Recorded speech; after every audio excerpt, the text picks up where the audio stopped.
Hey, Kenzie. Hi. Are we ready to see some behind the scenes? Come on in.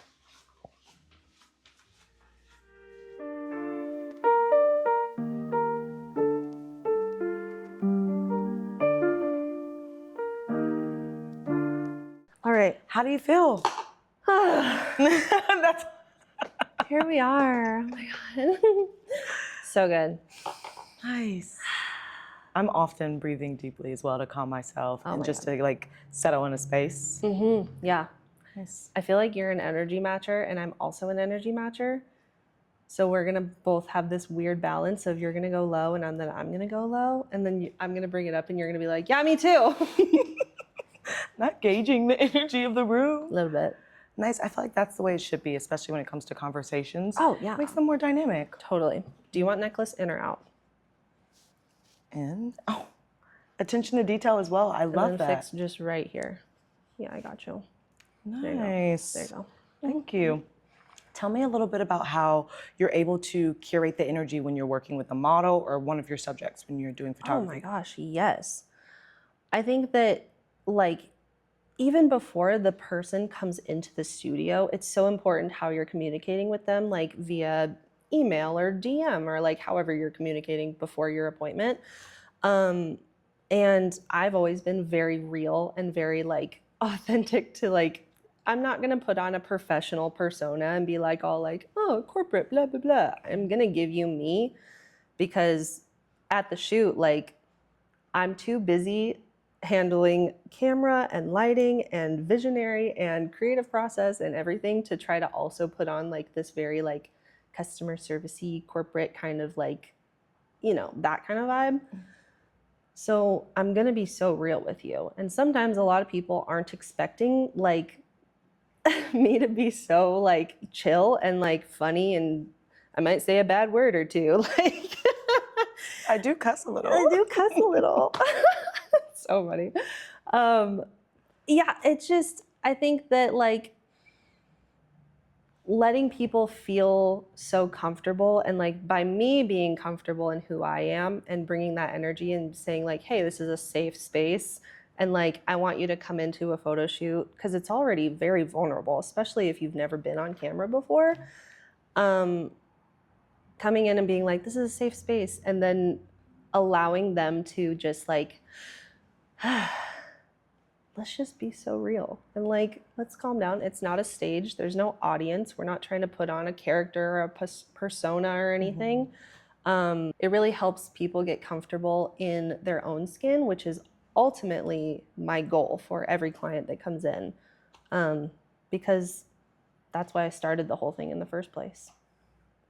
I love that. And when I think back to when I was modeling back in the day, my best photographs were always with the photographer that I felt the most comfortable with, that was the most vulnerable with me, that was the Yeah. most open. The other shoots that were very like am I supposed to be here? Yeah. Like, did I not get hired for this job? Yeah. So those shoots never turned out well, but it was the ones that you were able to laugh and joke and like, hey, that doesn't look right. Let's try this, or maybe stand on top of your head, like just throwing things out there, throwing everything at the wall that were the best shoots. So I think that's amazing that you've curated this space. Yeah. And that's what kind of separates you from everyone else. Thank you.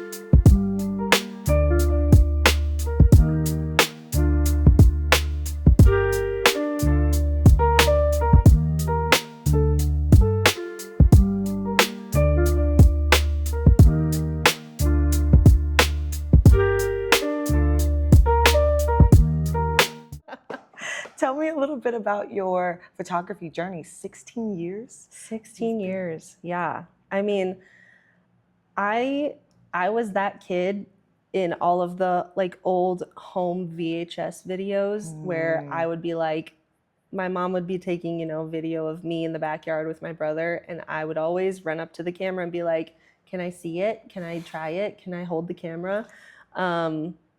There's just so much footage of little Kenzie doing that that I don't remember what it's like to not be interested or have a camera in my hands. Like, I've just always been doing it.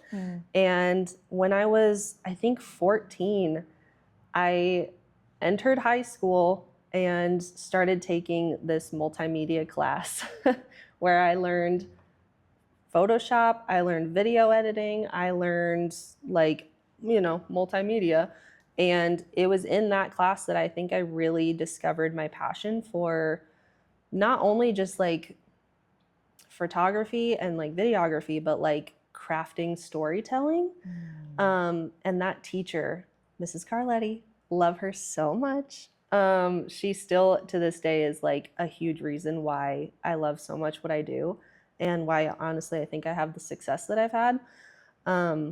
But originally I didn't start in photography. I actually started in filmmaking. I wanted to go to film school to make music videos. And so I did. After high school, I went to film school in Seattle, and I started like with very much the intent of like going to California, making music videos, maybe also like getting a little bit into like live action Disney, like Pirates of the Caribbean and like those kinds of movies. And graduated early and like did the whole thing. And then I got so scared because I was so young, and Hollywood is a very older male dominated kind of industry, and being 19 and a girl, I was like, I need more life experience. Like I don't think I'm ready. Like, I don't know really. It was scary. Let's be real. I was scared. But I eventually found my own way, and through, the ups and downs of life, I figured out my own path. And I did figure out that like photography is quicker money than videography in some ways. So that was a little bit of a, I wanted to use my degree, but also be able to pay rent.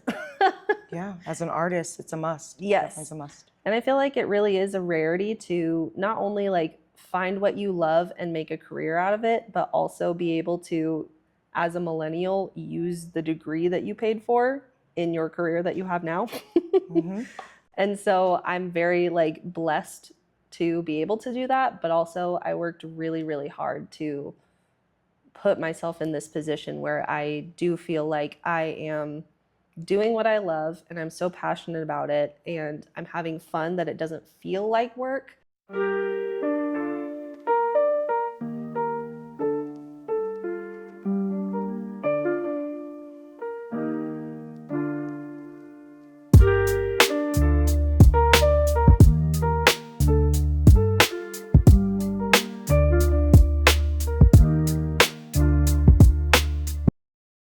What's something that you feel kind of blocks you when it comes to photography or even storytelling? Living in the age that we do nowadays, they say anybody can be a photographer with their phone in their hand. And because of that, it's not only just like a comparison thing, but sometimes it's just the like overwhelming feeling that like, who am I to be like, oh, I am a professional photographer when literally anybody can do it. And the imposter syndrome really comes in there too. And there's so many photographers out there. Like there's so many. And comparison with that can really be like the killer, because you can either look at someone's work and get inspired, or you can get down on yourself and be like, oh, why didn't I think of that? Or like, why can't I come up with original stuff like this person does? When it's very likely that they saw someone else's work and were inspired, and then they saw someone else's and they saw some, and it just goes back and back. I think the imposter syndrome is probably the biggest thing that blocks me from actually feeling creative freedom in whatever I'm creating.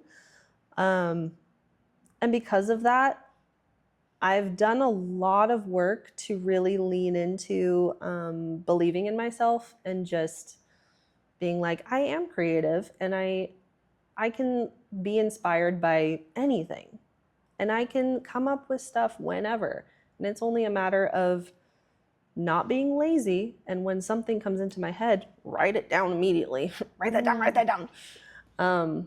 But also just if any kind of like self-doubt or anything arises, cutting it off right there and addressing it immediately as soon as it enters my head, because otherwise it can just eat away at you. And then you're like, well, a steadier job would like give me some peace of mind, and maybe I should take a corporate gig or something in an office because at least I know where my next paycheck is coming from. Pause. Pause, because I've been there so many times in my journey to becoming like just working for myself and starting my own agency and just being able to not be working for the man. I'm so sick of like when my friends are like, well, yeah, but like I have to pay my rent. And I'm like, but you could and also do what you love. Mm-hmm. You just got to be strategic about it. There's no either or. No. We can have both. Yes. Open your mind. I feel like I'm that woo-woo guru girl that I'm like, the possibilities are endless if you just believe. No, and I agree. Yeah, it's true. Yeah. It's so true. It's all about perspective. And like you're saying, writing it down, making sure you have a clear path, very strategic with your goals. Yes. So, and don't have imposter syndrome. No. Don't do that. Who's putting that in your head? Yeah, who's putting that in your head? You're doing so much and you're amazing. And I feel like we all go through it as artists. I know, I feel like I sometimes doubt myself. But in those moments, like you're saying, just pushing through it, withering through it. Where do you see yourself in 3 years? With everything you're doing, because you're a mentor, you have your creative agency, you are an entrepreneur, and you're getting ready to leave and go to LA, right? I know, yeah. I'm in LA every 2 weeks from now to September. Okay. I work in LA a lot because, you know, that's where a lot of the industry is and it's where like a hub is, and sometimes you have to be where the people are in order to like get the opportunities. Where do I see myself in 3 years?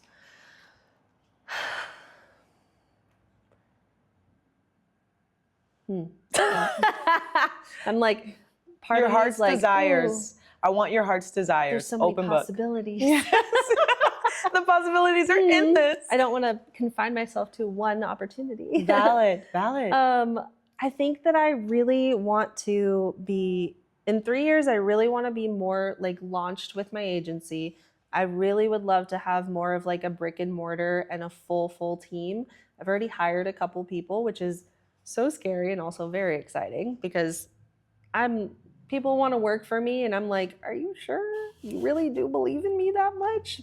I need to be nicer to myself. I'm a Virgo moon. What can you say? I love Virgos. I love me some Virgos. But yeah, I would love to have more of an agency, like stabilized and like, because she's just a baby right now. She's still getting her footing. But being able to work with bigger brands is always like more fun, more cool. I'd love to travel some more again. I've put my travel on like outside of the US. I put my travel on hold for the last like 2 years just to like really lock in with my like company. But in 3 years, yeah, I want to be out and about and like flying everywhere, first class only. Penthouse. Yeah, exactly. Beachfront jet, balcony. Another jet, another club, no sleep. Exactly. That's my life. Oh my gosh. I'm a big believer in manifestation and like just if I believe it, if I know it, it's gonna happen. I've already seen it come true in my life. And when I say manifestation, I don't necessarily mean like the real like woo-woo type that people think when you hear manifestation. I think of manifestation more as a mindset. So I really do believe like if I say like I am a successful entrepreneur, business owner, and I make $3 million every year, it's gonna happen. Like You say it enough times, you believe it enough times, it's happening. And it really has worked. That's really, in the last couple of years, how I've gotten to where I've been right now. Because I was like, you know what? Yeah, I want to own my own photography business. I want to work for myself, and I'm gonna. Look at me now. Yeah. Look at us. It starts with the mind, goes into word, and then you're able to speak it into existence. For real. Before this chair, it was a thought. Yeah, exactly. Yeah, so. Even as uncomfortable as these chairs are, they're so cute. I think they're pretty comfortable. They're cute. I think they're nice. Sometimes they kind of stick to your butt, though. I don't know. A little bit earlier, I was like, ooh. Oh, cricky. Okay. Girl, you're done. That was amazing. That was amazing. Thank you so much for your time. Oh my gosh, thank you so much. This was so much fun. And it was so fun learning about you because you meet someone online or you see them, say for instance, you see someone in person, you don't really know their story until you really are able to like lock in and ask them questions like, what are you interested in? What do you like? What do you like to do? So thank you for your time. Oh, that went by so fast. Didn't it? I feel like we could sit here and talk forever. Stop. You need to interview more girls, dude. I do.